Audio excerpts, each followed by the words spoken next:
Praise lord. దేవుని ఉన్నతమైన నామమునకు మహిమ కలుగునుగాక. ప్రభు నామమున మీ అందరికీ హృదయపూర్వక వందనాలు. ఈ ఉదయకాలము దేవుని వాక్యాన్ని విందాం. యోహాను సువార్త 14వ అధ్యాయము 3వ వచనము. నేనుండు స్థలములో మీరును ఉండులాగున మరలా వచ్చి నా యొద్ద నుండుటకు మిమ్మును తీసుకొని పోవద్దును. ప్రియులరా, మరి యేసుక్రీస్తు వారు సెలవిస్తున్న చక్కటి మాట, నేను మరలా వస్తాను అని. ఎందుకంటే ఆయన మొదటి రాకడ మనకు తెలుసు. ఆయన వెళ్ళేటప్పుడు నేను మరలా వస్తాను, మిమ్మను ఖచ్చితంగా తీసుకువెళ్తాను అన్నట్లుగా తన శిష్యులతో చెప్తున్నారు. ఇవన్నీ కూడా యేసుక్రీస్తు వారు భూమి మీద ఉన్నప్పుడే ఆయన తెలియజేసిన మాటలు.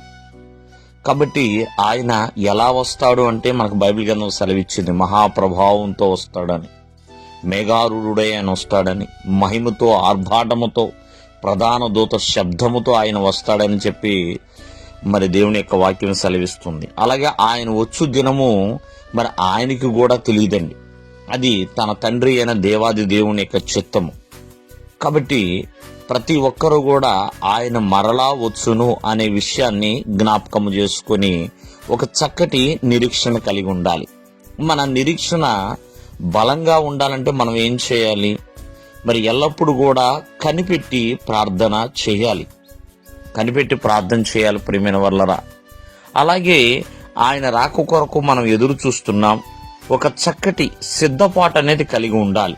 పవిత్రంగా, నిష్కలంకముగా, ఎల్లప్పుడూ కూడా దేవుని కొరకు చక్కగా మంచి సిద్ధపాటుతో మనం ఉండాలి ప్రియమైన వాళ్ళరా. కాబట్టి ఒకసారి ఆలోచించండి. ఆయన రాకడ కొరకు కనిపెడుతున్నాం, ఆశతో ఉంటున్నాం.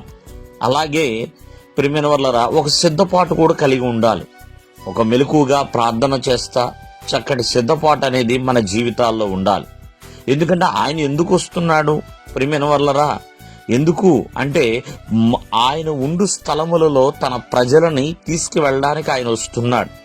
కావున ఆయన వస్తున్నాడు కాబట్టి ఆయన ప్రజలుగా ఉన్న వారందరూ కూడా ఒక నిరీక్షణ కలిగి, ప్రార్థనా జీవితము కలిగి, పరిశుద్ధమైన జీవితము కలిగి, ఎంతో జాగ్రత్తతో ప్రియమైన వాళ్ళరా ప్రభు ఎదుట ఒక నిరీక్షణ మనం కలిగి ఉండాలి. కావున ఈ ఉదయకాలం ముందు ఆలోచించండి.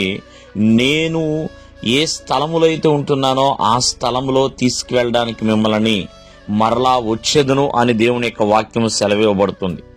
కావున ప్రతి ఒక్కరికి కూడా ఇది ఒక ఆశీర్వాదకరమైన మాట, నిరీక్షణతో కూడిన వాగ్దానము. కావున ప్రతి ఒక్కరు కూడా ప్రభు ఎదుట కనిపెట్టి జీవిద్దాం. దేవుడు మిమ్మల్ని ఆశీర్వదించునుగాక. ఆమేన్.